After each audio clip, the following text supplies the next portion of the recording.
எடுத்துரைக்கும் கதையை உங்கள் முன் காட்சிப்படுத்த உள்ளோம். கோவலன் தன் மனைவி கண்ணகியுடன் மதுரை செல்கிறான். கண்ணகியின் கார் சிலம்பை விற்று வர கருதி மதுரை நகர கடைத்தெருக்கு செல்கிறான். அங்கு அரண்மனை சிலம்பு திருடிய பொற்கொல்லன் ஒருவனது சூழ்ச்சியினை காளாகிறான். அதன் விளைவு கோவலன் திருடன் என கருதப்பட்டு அரசன் ஆணையால் கொலை செய்யப்படுகிறான். இக்காட்சியை காண்போம்.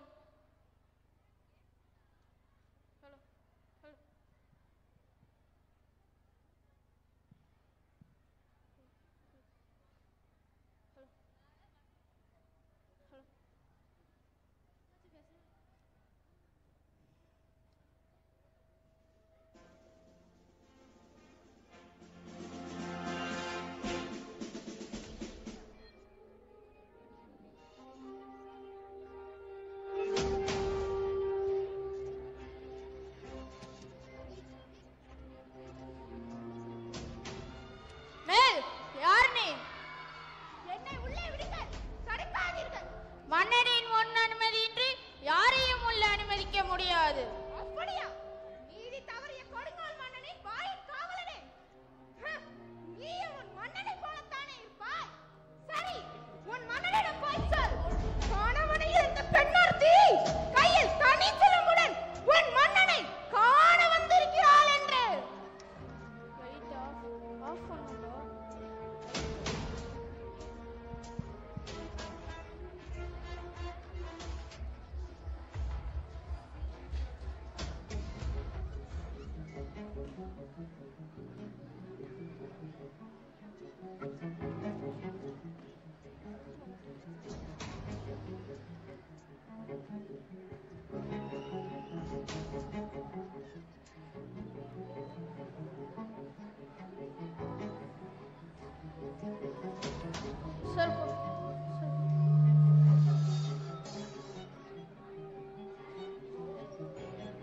வாலிய மன்னா வாலிய, தென்னம்பொறுப்பின் தலைவா வாழ்க, செலியனே வாழ்க, தென்னவனே வாழ்க, இதுவரை பழிச்சொற்களே சேராத பஞ்சவனே வாழ்க.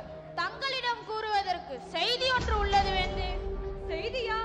என்ன செய்தி? வேந்தே, தங்களை காண ரௌத்திரத்துடன் பெண்ணொருத்தி நம் அரண்மனை வாயிலில் நிற்கின்றாள். அவள் பார்ப்பதற்கு மகிடாசுரனுடைய பிடத்தலை பீடத்தின் மேல் நின்ற காளி போன்றிருக்கின்றாள். ஆனால் காளி அல்ல, தாரகனின் அகன்ற மார்பை பிளந்த துர்க்கை போன்றிருக்கின்றாள். ஆனால் துர்க்கையும் அல்ல. பிடாரி போல சினம் கொண்டு வந்துள்ளாள். ஆனால் பிடாரியும் அல்ல. அழகிய வேலைப்பாடு அமைந்த பொற்சிலம் ஒன்றை கையிலே பிடித்துள்ளாள். கணவனை இழந்தவளாம். நாம் அரண்மனை வாயிலில் உள்ளாள். அப்படியா? யார் அந்த பெண்? உடனே உள்ளே விடுங்கள்.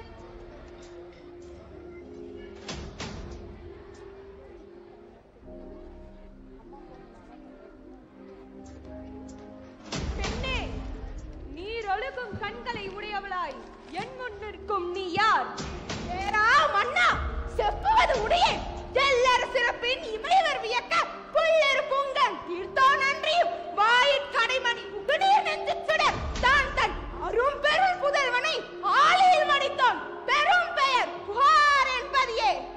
ஆராய்ந்து அறிந்து நீதி வழங்காத மன்னனே, ஒரு புறாவின் துன்பம் போக்குவதற்காக தன் தொடையின் தசையை அறுத்து கொடுத்த சிபி சக்கரவர்த்தியும், ஒரு பசுவின் துயரறிந்து தன் ஒப்பற்ற மகனையே தேர் சக்கரத்தில் இட்டுக் கொன்ற மனுநீதி சோழனும் அருளாட்சி செய்த பெரும் புகழுடைய புகார் என்னும் பதியே யான் பிறந்தோர்.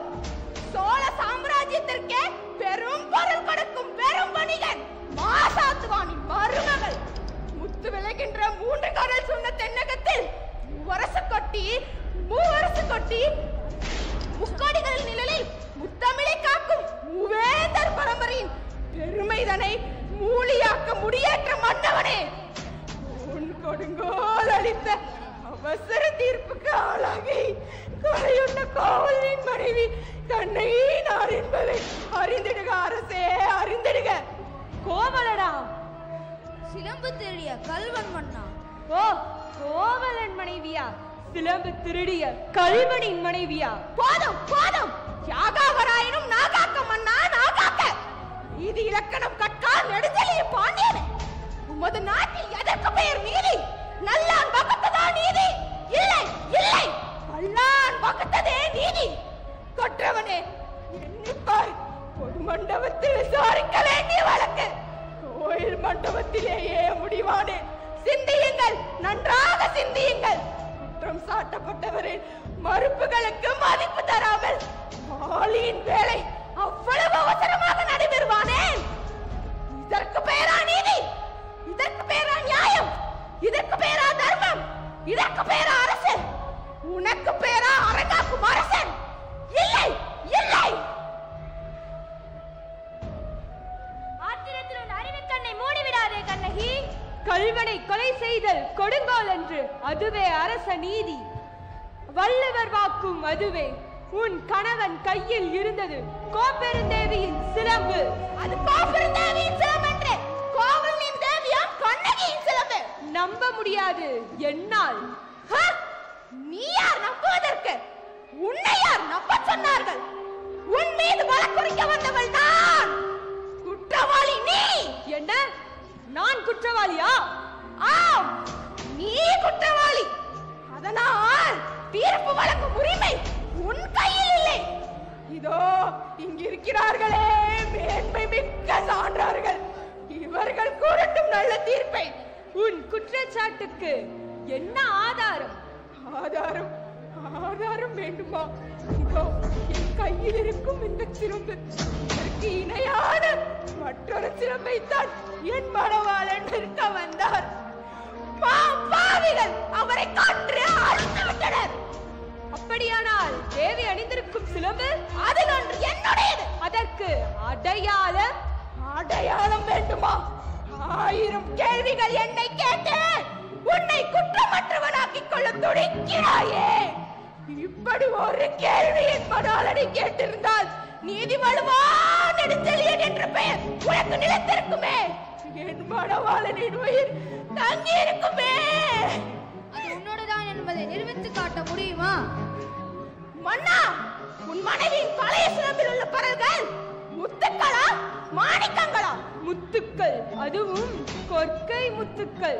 என்னுடைய சிலம்பில் உள்ளவை மாணிக்க பரல்கள். அப்படியா? எங்கே பார்க்கலாம்? தேவி, சிலம்பை கொடு.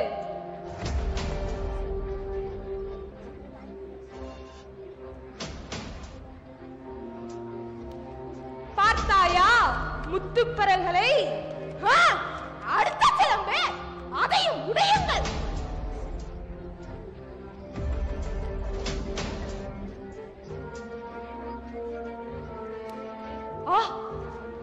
மாணிக்க பரல்கள். மாணிக்கங்கள் அல்ல, இரத்த துளிகள். தர்மத்தின் கண்கள் வடிக்கின்ற இரத்த துளிகள் மன்னா, இரத்த துளிகள். பாண்டியா, உனக்கு இன்னும் என் வழக்குரையில் சந்தேகம் இருந்தால் இதோ என் கையில் இருக்கும் என்னுடைய மற்றொரு சிலம்பு. மாணிக்க பரல்கள். அமைச்சர்களே, அரங்கூரும் சான்றோர்களே, இதற்கு என்ன பதில்? தலை தொங்கி விட்டதா? நீதி அழிந்து விட்டதா? நியாயம் கலந்து விட்டதா? ஏன் இந்த வாட்டம்? தமிழகம் சிரிக்கிறது பாண்டியா, தமிழகம் சிரிக்கிறது. நீ தலை குனிந்திருப்பதை பார்த்து தமிழ்நாட்டு மறைநூல் திருக்குறள் கேலி பேசுகிறது. நீ நீதி வழங்கும் அழகை கண்டு ஆனை சேனை 1000 எதிர்த்து வந்தாலும் செம்மாது வழி நடத்தும் உன் வீரம் எங்கே? கம்பீரம் எங்கே? மரத்தனம் எங்கே? வெற்றி திருப்பாக எங்கே? எங்கே? எங்கே? கண்ணகி, உன் கணவன் கள்வன் அல்ல. ஆராயாமல் அவசரத்தில் பொன்சை கொல்லன் தன் சொல் கேட்டு அறநெறி தவறிய நானோ அரசன். இல்லை இல்லை, நானே கள்வன், நானே கள்வன். தமிழே, தாயகமே, என் தாயே, என்னை மன்னித்து விடுங்கள்.